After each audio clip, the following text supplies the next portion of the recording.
एक बार एक बहुत बड़ा नेता एक साधु के छोटे से आश्रम में गया। वह साधु के बारे में बहुत सुना था, तो उसके मन में आया कि मैं एक बार जा करके देखता हूँ कि लोग उसकी इतनी तारीफ क्यों करते हैं। जब वह उस आश्रम में गया तो वहाँ पर एक छोटा सा कमरा था, जहाँ पर एक कालीन बिछा हुआ था। वहाँ पर कुछ लोग नीचे बैठे हुए थे और साधु जी सामने बैठे हुए थे। कुछ सवाल जवाब चल रहा था। वो नेता उस आश्रम में गया और उस नेता के साथ में 4 बॉडीगार्ड भी थे और उसकी यह आदत थी कि जहाँ पर भी वह जाता था, लोग अपनी जगह से खड़े हो जाते थे और उसकी तरफ देखते थे, हाथ जोड़ते थे और सर झुकाते थे। लेकिन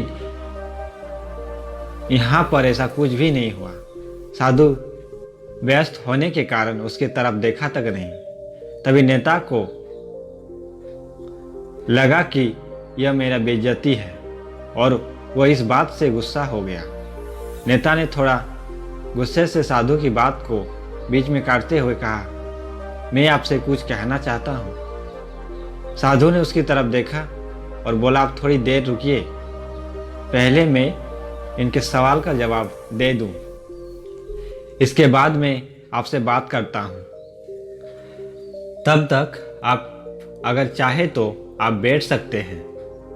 बस साधु का इतना कहने की देरी थी, नेता का चेहरा गुस्से से लाल हो गया और फिर उसने अपना सारा गुस्सा उस साधु पर निकाल दिया।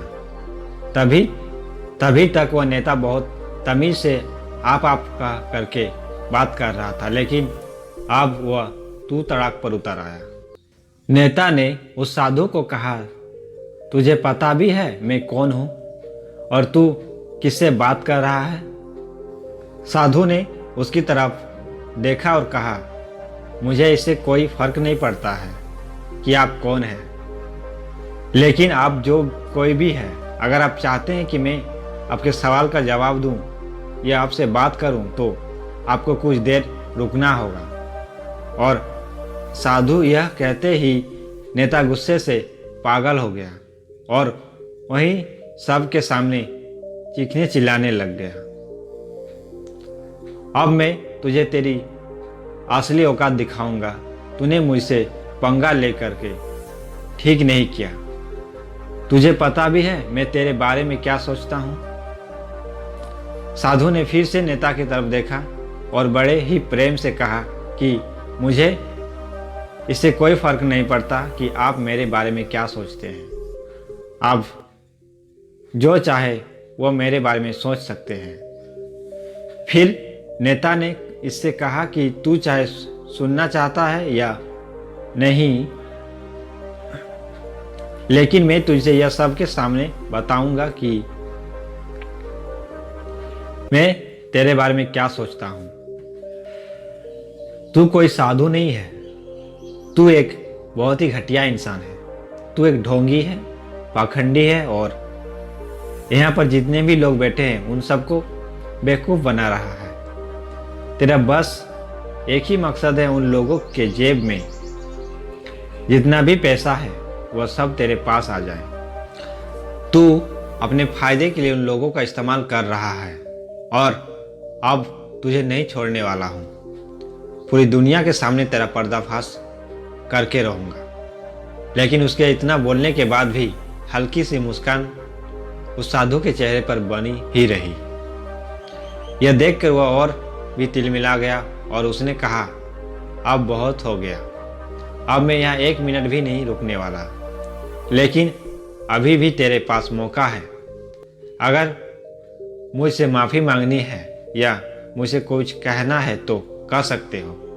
इतना सब होने के बाद भी साधु के चेहरे पर एक मुस्कान थी और वह बिल्कुल शांत था। फिर उन्होंने अपनी आंखें बंद करी और फिर साधु ने अपनी आंखें खोली, हाथ जोड़े और कहा कि मुझे आपसे कोई गिला शिकवा नहीं है। आपके लिए मेरे मन में कोई भी गलत ख्याल नहीं है। जो भी मेरे बारे में आपने कहा वो आपकी अपनी सोच थी, तो मुझे आप में कोई भी बुराई नज़र नहीं आती है। मुझे आप बहुत ही भले इंसान लग रहे हैं। और साधु के इतना कहते ही नेताजी का दिमाग 7वें आसमान पर पहुंच गया। उसके चेहरे पर एक अजीब सी खुशी थी, क्योंकि उस साधु ने वही कहा जो बाकी सब लोग उस नेता को कहते हैं। और वो खुशी खुशी आश्रम से अपने घर की तरफ चल गया और जा करके अपने पिताजी के साथ में बैठ गया। उसके पिताजी ध्यान में थे। उन्होंने पूरी जिंदगी सिर्फ लोगों की सेवा करी और बदले में कुछ भी उम्मीद नहीं किया। तो थोड़ा देर बाद जब उन्होंने अपनी आंखें खोली और देखा अपने बेटे को अपने साथ बैठा हुआ, तो उनके बेटे के चेहरे पर आज एक अजीब सी खुशी थी जो आज से पहले उन्होंने कभी नहीं देखी थी। फिर उसने एक एक करके सब कुछ बताया कि आज क्या हुआ, किस तरह से वो आश्रम गया और वहाँ पर क्या हुआ उसने कहा और साधु जी ने क्या कहा। जब उसके पिताजी ने पूरी बात सुनी तो थोड़ा सा मुस्कुराए और अपने बेटे को देख करके बोले कि उन्होंने तुम्हारी तारीफ नहीं करी, क्योंकि उन्होंने वो नहीं कहा कि जो तुम हो, उन्होंने वह कहा कि जो वह खुद है। और तुमने जो भी कुछ उनको कहा वो नहीं कहा कि जो वह है, बल्कि तुमने वह कहा जो तुम खुद हो। यह बात वेदों में भी कही गई है, यथा दृष्टि तथा सृष्टि। यह दुनिया तुम्हें वैसे ही नहीं देखती जैसे यह दुनिया है। यह दुनिया वैसे दिखती है तुम्हें जैसे तुम खुद हो। इसकी नज़र जैसी है उसके लिए दुनिया वैसी है।